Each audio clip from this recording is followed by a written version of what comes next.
ಆಯೋಜನೆ ಮಾಡಿದ್ರಿ ಅಂತ ಇವತ್ತು ನಮ್ಮ ಸಂಸದ ಅನುದಾನದಲ್ಲಿ ಹಾಗೂ TSPಯಲ್ಲಿ CC ರೋಡ್ಗಳನ್ನು ಇವತ್ತು ಪೂಜೆ ಕಾರ್ಯಕ್ರಮನ ನೆರವೇರಿಸಿದ್ವಿ. ಇವತ್ತು ಈ ಭಾಗದ ಎಲ್ಲ ಮುಖಂಡರು ಕೂಡ ನಾವು ಸೇರಿ ಪೂಜೆಯನ್ನು ಮಾಡಿದ್ವಿ. ಸೊ ಇನ್ನೂ ಹಲವಾರು ಮನವಿಯನ್ನು ಕೊಟ್ಟಿದ್ದಾರೆ. ಅಡಳ್ಳಿ ಗ್ರಾಮದಲ್ಲಿ ಅಂಬೇಡ್ಕರ್ ಭವನ ಬೇಕಂತ ಬೇಡಿಕೆ ಇದೆ. ಸೊ ಅದನ್ನು ಕೂಡ ಯಾವುದಿದ್ರೂ ನೆಕ್ಸ್ಟ್ ಲಿಸ್ಟಲ್ಲಿ ಹಾಕಿ ನಾವು ಮಾಡ್ತೀವಿ ಅಂತ ಹೇಳಿಕ್ಕೆ ಬಯಸ್ತೀನಿ. ಮೇಡಮ್, ಇಲ್ಲಿ ಒತ್ತಾಯ ಏನಂದರೆ ನೀವು ಆಯ್ಕೆ ಆದ ನಂತರ ರೈಲ್ವೆ ಯೋಜನೆ ಒಂದು ಪೂರ್ತಿ ಕನಸಿದೆ ಮೇಡಮ್ ಈ ಹತ್ತನೇ ಭಾಗದ ಜನರು, ಅದರಲ್ಲೂ ವಿಶೇಷವಾಗಿ ಐಗಳಿ ಭಾಗದ ಮೇಲೆ ಆಗುತ್ತೆ. ನೀವು ಒಂದ್ಸಾರಿ ಪ್ರಸ್ತಾಪ ಮಾಡಿದ್ರಿ ಸದನದಲ್ಲಿ, ಏನಾದರೂ ಮತ್ತೆ ಸಚಿವರನ್ನು ಭೇಟಿಯಾಗಿ ಒತ್ತಡ ತರ್ತೀರಾ ಅಥವಾ ಒತ್ತಡ ಹೇರ್ತೀರಾ ಅಥವಾ ಯಾವ ಹಂತದಲ್ಲಿದೆ ಅಂತ ಯೋಜನೆ? ಡೆಫಿನೆಟ್ಲಿ ಸುಮಾರು 10 ವರ್ಷಗಳಿಂದ ಅದು ಕಾರ್ಯ ಆಗಿಲ್ಲ. DPR ಆಗಿತ್ತು, ಬಟ್ ಪ್ರೋಗ್ರೆಸ್ ತೊಗೊಂಡಿಲ್ಲ ಆ ಪ್ರಾಜೆಕ್ಟು. ಸೊ ಇನ್ನು ಮುಂದೆ ನಾವು ಡೈರೆಕ್ಟಾಗಿ ರೈಲ್ವೆ ಮಿನಿಸ್ಟರ್ ಅಶ್ವಿನಿ ವೈಷ್ಣವ್ ಅವರಿಗೆ ಖುದ್ದಾಗಿ ಭೇಟಿಯಾಗಿ ಅವರಿಗೆ ಡಿಸ್ಕಸ್ ಮಾಡ್ತೀವಿ. ಒಮ್ಮೆ ಭೇಟಿಯಾಗಿದ್ರಿ ಮೇಡಮ್, ಏನಾದರೂ ಸಚಿವರು ಪೂರಕವಾಗಿ ಹೇಳಿದ್ರಾ? ಇಲ್ಲ, ನಾನು ಕ್ವಶನ್ ಕೇಳಿದ್ದೆ ಅಷ್ಟೇ, ಭೇಟಿಯಾಗಿಲ್ಲ. ಇನ್ನೂ ಅವರ ಮತ್ತೆ ರಿಪ್ಲೈ ಇದಾಗಿಲ್ಲ, ರೆಸ್ಪಾನ್ಸ್ ಚೆನ್ನಾಗಿ ಬಂದಿಲ್ಲ. ಸೊ ಅದಕ್ಕಾಗಿ ಅದನ್ನು ಅಷ್ಟು ಇದು ಇಲ್ಲ ಅಂತ ಹೇಳ್ತಾರೆ ಅವರು, ಕಲೆಕ್ಷನ್ ಇಲ್ಲ ಅಂತ. ಸೊ ಹಾಗಾಗಿ ಆ ರೀತಿಯಿಂದ ನಾವು ಮತ್ತೆ ಪುನಃ ಅವರಿಗೆ ವಿಸಿಟ್ ಮಾಡ್ತೀವಿ. ಮೇಡಮ್, ಬರಗಾಲ ಇದೆ ಕರ್ನಾಟಕ, ಅದರಲ್ಲೂ ವಿಶೇಷವಾಗಿ ಬೆಳಗಾವಿ ಜಿಲ್ಲೆಯ ಚಿಕ್ಕೋಡಿ ಈ ಭಾಗ ಎಲ್ಲ ಬರಗಾಲ ಇದೆ. ಕೇಂದ್ರಕ್ಕೆ ಏನಾದರೂ ಪತ್ರ ಬರೀತೀರಾ? ಒಂದು ಪ್ರಧಾನಿಯವ್ರನ್ನ ಭೇಟಿ ಆಗ್ತೀರಾ? ಯಾವ ರೀತಿ ಅಂತ? ಡೆಫಿನೆಟ್ಲಿ ಸರ್ಕಾರಕ್ಕೆ ಗಮನಕ್ಕೆ ತರ್ತೀವಿ. ಹಾಗೆಯೇ ಮತ್ತು ಎಲ್ಲ ಕಡೆ ಇಡೀ ಕರ್ನಾಟಕ ತುಂಬ ಇದೆ. ಸೊ ಎಲ್ಲರೂ ಕೂಡ ಸಹಜವಾಗಿ ಈ ಕ್ವಶನ್ ಉದ್ಭವ ಆಗೋದು ಸಹಜ. ಸೊ ಹಾಗಾಗಿ ನಾವು ಪತ್ರ ಬರಿತೀವಿ ಡೆಫಿನೆಟ್ಲಿ. ಮೇಡಮ್, ಹಿಂದೆ ಹೇಳಿದ್ರಿ ನನ್ನ ಮುಂದೆ ಮಾತಾಡುವಾಗ 2028ಕ್ಕೆ ನಮ್ಮ ತಂದೆನೇ CM ಆಗ್ತಾರೆ ಅಂತ.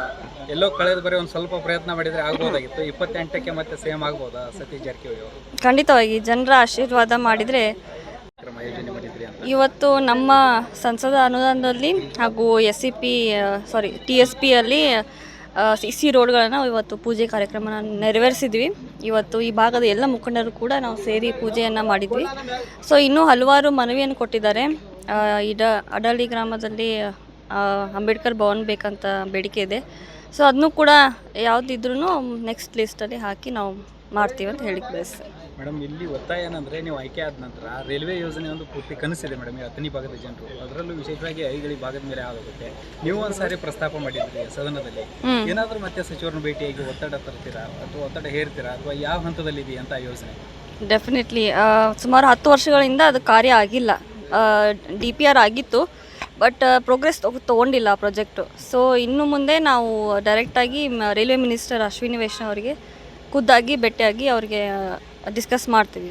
ಒಮ್ಮೆ ಭೇಟಿಯಾಗಿದ್ರಿ ಮೇಡಮ್, ಏನಾದರೂ ಸಚಿವರು ಪೂರಕವಾಗಿ ಹೇಳಿದ್ರಾ? ಇಲ್ಲ, ನಾನು ಕ್ವಶನ್ ಕೇಳಿದ್ದೆ ಅಷ್ಟೇ, ಭೇಟಿಯಾಗಿಲ್ಲ.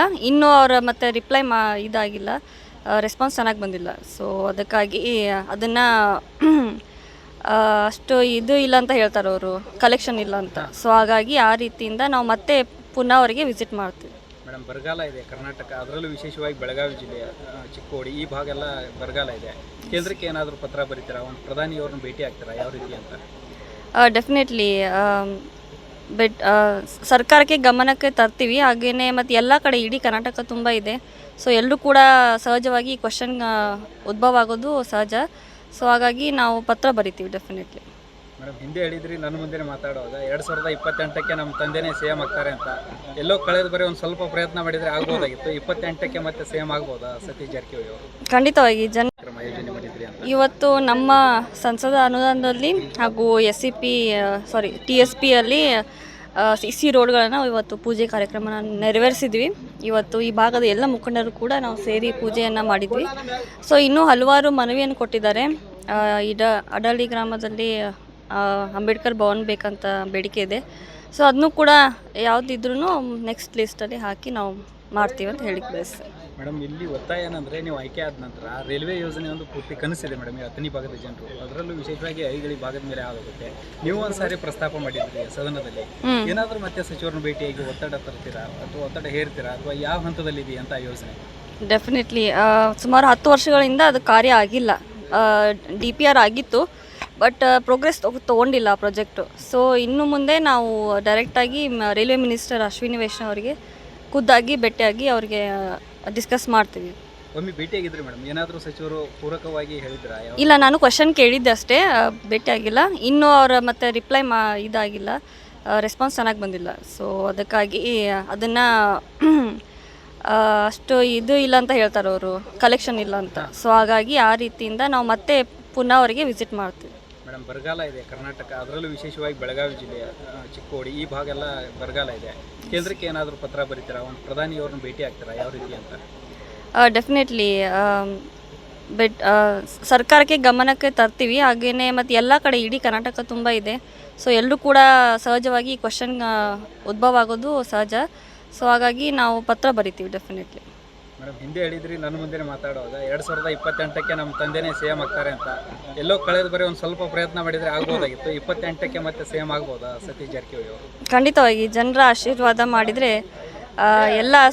ಎಲ್ಲರೂ ಜನರ ಸಪೋರ್ಟ್ ಮಾಡಿದರೆ ಖಂಡಿತವಾಗಿ ಆಗ್ತದೆ. Thank you. ಹೆಚ್ಚಿನ ವಿಡಿಯೋಗಳಿಗೆ ಪ್ರತಿಧ್ವನಿ ಯೂಟ್ಯೂಬ್ ಚಾನೆಲ್ ಸಬ್ಸ್ಕ್ರೈಬ್ ಮಾಡಿ, ಬೆಲ್ ಐಕಾನ್ ಕ್ಲಿಕ್ ಮಾಡಿ.